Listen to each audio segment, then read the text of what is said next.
from the Mavoi Satum organization, who's going to tell us a little bit about the program Justice for All Plus. Ruth, could you please tell us about the organization's mission and how this program fits into that mission? Yes. So our mission as an organization is twofold. On a micro level, we aim to help all women who come to us who have issues of not being able to obtain a divorce from their husband. And on a macro level, we want to generate political and social change in the area of marriage and divorce in Israel. And could you tell me a bit more about the program and how it fits into that then? So our program basically, like I said, helps women on a micro level. Which we do is we when a woman comes to us, we actually check with her and try to see in which way we can help her. You give her a lawyer, we represent her in court, we fight for her rights. And from the most part, we are able to obtain her a divorce where it was very difficult before. And on a macro level, we fight for social change by doing demonstrations, by fighting laws, by generating social awareness to the point where we as people are also demanding change in this country.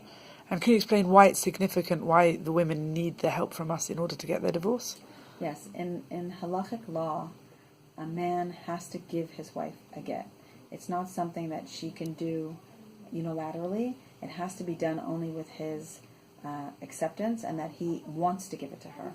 And because of that, the situation is that she is open to a situation where he puts pressure or extortion or threatens her or just continues to abuse her through violence by withholding the divorce, enabling her to continue in her life or to get married again or to have children. We have women that are very young that don't even have children and they're being withheld a divorce and they can't even have children, where men, on the other hand, they can remarry and have children in the same situation. And is this just an Israel problem? So in Israel, it's since there's no civil divorce, it's very widespread, and amongst those that are religious and non-religious, it affects them.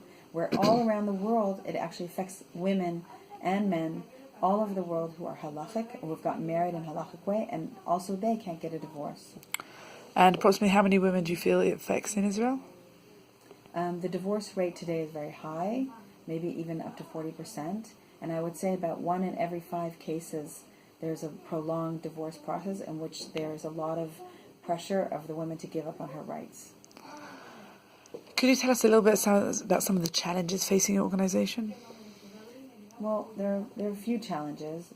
Some of the challenges are just penetrating the halachic society who oppose a lot of what we do as considering a threat to halacha when we only work within halacha, as well as their political situation in which it's actually a political decisions of which judges sit in the rabbinical court, and we do a lot of work in trying to affect that and to change those judges, and we've had a lot of success so far, and slowly that we feel like it's getting better.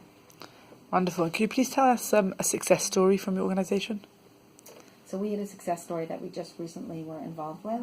It's a story actually that came to us a few years ago, about 4 or 5 years ago. A young woman in her 20s, her husband had been in a tragic car accident, and he was in a coma, in a situation where he cannot give her a get. So it's important to note that all women whose husbands are either in a coma or are they're mentally unstable, these women also cannot obtain gets. So this woman came to us and said that she wanted to get remarried and have a child, and she was not able to. After a very long fight, we were enabled her to get a get in a very, I would say, obscure or new halachic way that the Rabbanim actually found a way to give her a get, but it was appealed by other rabbis in the country, and this appeal came to a head 2 months ago, and we took it to the Supreme Court, and we actually were able to stop the Beit Din from reopening the case and possibly taking away this woman's get.